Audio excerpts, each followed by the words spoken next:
So welcome back. Today is day 3 of Pushing Pause, the Stress and Self-Care 3-Day Challenge.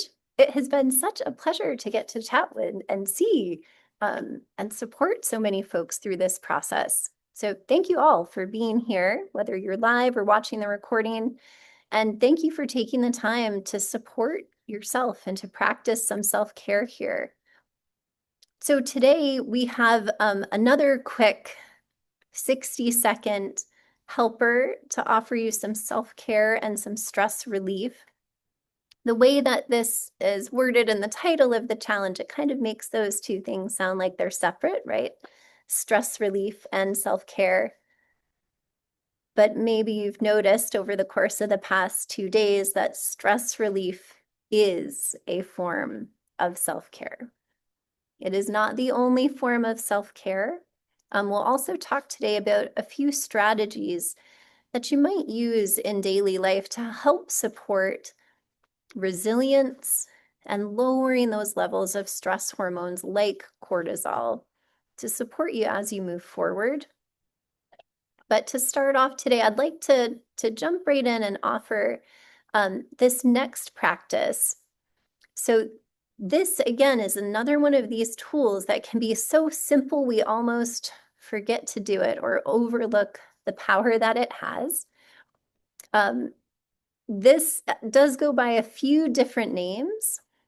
I like the idea of grounding on the exhale as a title. It does go by many names. And what this practice is, it takes about a minute to do it optimally. But after you've practiced it a few times, sometimes even taking just a breath or two and doing this practice can help take the edge off. So what we do is you find a comfortable seat, or if you're standing, find a comfortable way to stand, inviting the spine to be tall. And then take a moment to notice your breath. It's okay to leave the hands where they are, or if it helps, resting a hand on the ribs and a hand on the belly.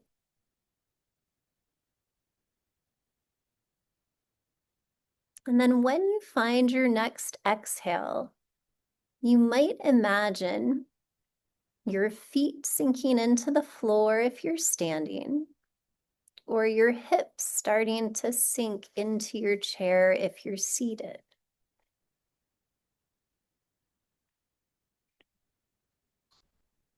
And then you can repeat this with your breath. As you find the exhale, you can stay with hips and feet, letting them sink downward.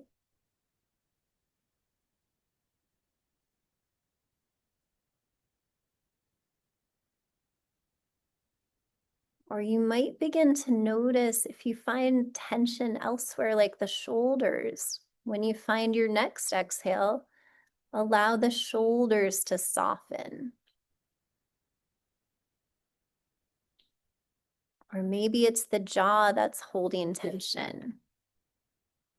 You can think of using the exhale to help invite that tension to soften.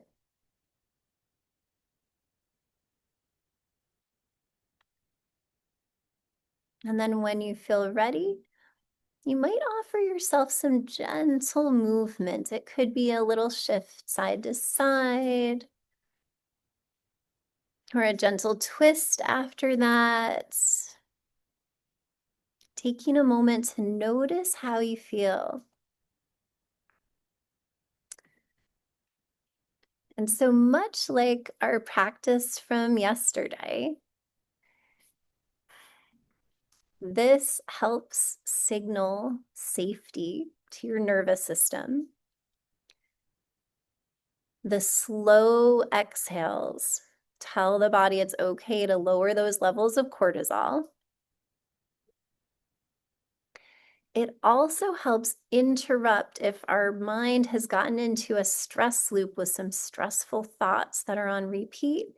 It interrupts that as we shift our attention to notice the breath and the body.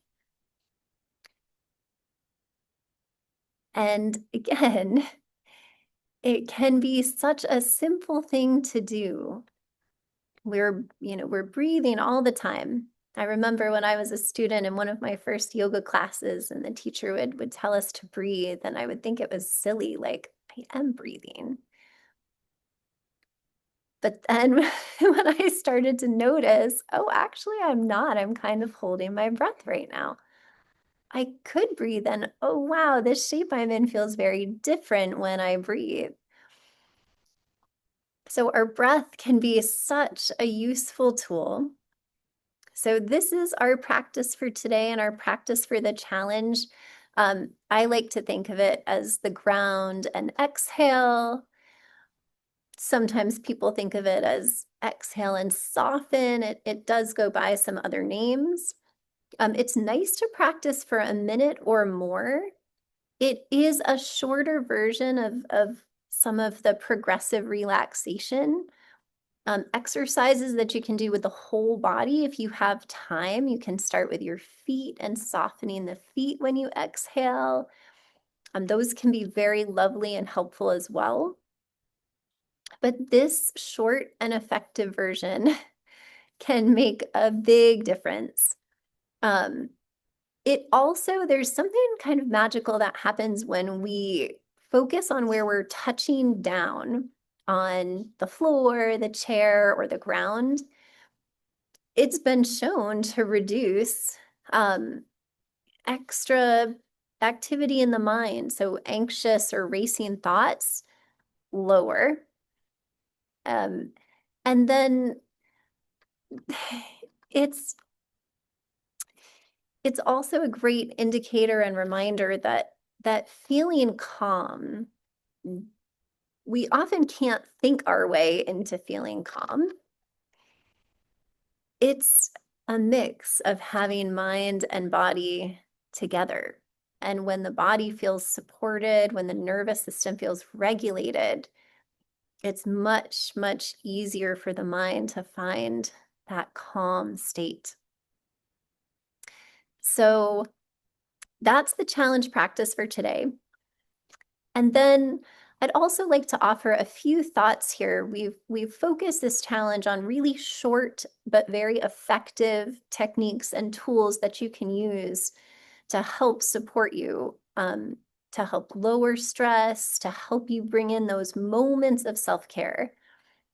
And then I also want to pitch to you the idea of building in some self-care into your daily routines if you don't do that already. And a lovely way to start off is with a morning routine and an evening or bedtime routine. And they don't have to be elaborate. Sometimes when we think of, oh, creating a routine, how I'll put in all those things. But some of the best, most effective routines are really short and simple too. So you might consider picking one or two of these tools that you really liked to bring in as part of how you start your day or how you begin to wrap up your day before bed. Now, a fun fact about cortisol, it naturally peaks between 6 a.m. and 8 a.m. in the morning. And for some folks, that works really well. It helps them get up and going. For other folks, it's like, that don't talk to me before I've had my coffee thing. Well, that's often between 6 and 8 a.m. for folks, isn't it? So is it really the coffee? Is it the cortisol? There's another discussion we could have about caffeine and cortisol and anxiety, but we'll save that one for another challenge. However, I'd encourage you, think about establishing a morning routine if you don't have one already, and you might just start off with, let's say you pick our first practice, the 3-minute reset with the physiological side. Let's say you pick that one. You might just add it in right after something you already do every day in the morning. So let's say you you brush your teeth, and then you head off to start your day. Maybe you brush your teeth, and then you take 3 minutes to do the 3-minute reset. And then you start your day. And these can also be helpful for those. I know some folks in this challenge have mentioned they've really struggled with having trouble sleeping. So especially when we are under more stress and we haven't had as much self-care to support our system, it's hard for your body to know it's okay to shut off and rest. It's like, I'm in sympathetic mode, I'm in fight and flight, it's not safe to sleep. So creating a bedtime routine can be really supportive in helping your body know what comes next. So maybe you have a bedtime routine. If you don't, you probably have some things you do before bed. So putting them in order, like it might be that you brush and floss and wash up and put your pajamas on and grab a book to read in bed. Maybe it's that if you are on your phone in bed, I would encourage you to not do that. That's not supportive of reducing stress. Most experts recommend an hour that is screen-free before bed at minimum, and optimally 2 hours between the time you want to fall asleep without a screen. So I know that's a bummer for folks who read on Kindles and such. Put them, if that's your thing, you can try to put them on night mode or the warmer colors to reduce the blue light. The blue light is one of the big disruptors of melatonin that helps us with sleep. But in your bedtime routine, you might pick one of these practices from the challenge. It could be the same one. If you find that 3-minute reset and physiological sigh is like, that's the thing, bring it in. Maybe it's before your book or after your book. Or maybe there's a different practice you really liked. Like today's practice with the grounding, maybe that helped you feel settled, and that could be a great one for bedtime too. Consider bringing them in, and then when you practice them on a consistent basis, they can become more and more effective. And what you might find over time, today's practice, the grounding and exhale, you might find, say you're in the waiting room for an appointment, you might find just taking one breath and exhaling to settle makes a big difference, even if you don't do it for the whole minute. So consistency can help these practices become even more effective. And I know in my own experience, and I've had clients share too, that sometimes the breathing practices in bed, after practicing it for a bit, they'll just start to do it and then they're out. They don't even get to do it for a minute because their body learns, oh, that's the signal. I'm safe. It's all good. I can rest now. So my wish for you with this challenge and these practices is to help you in supporting your self-care, to help you in supporting stress relief so that you can show up and feel at your best and bring that out into the world. I do believe that's what the world needs right now, is for as many of us as possible to be regulated and at our best. And I'll be sending you an email with some special offers if there's anything that I offer with yoga, or I have a special program that's coming up next month in January that's called Vibrant, that focuses on self-care and creating more wellness for mind, body, and spirit. It's been a labor of love for the past year that I have had some really, really remarkable things happen as I've been working on the program. So I'll send you out those if that's anything you're interested in. For being a participant in the challenge, you will also get a discount. And then we'll be doing a drawing for some fun prizes, which include a free month of yoga classes, which include a free subscription to Vibrant for those of you who've participated in the challenge.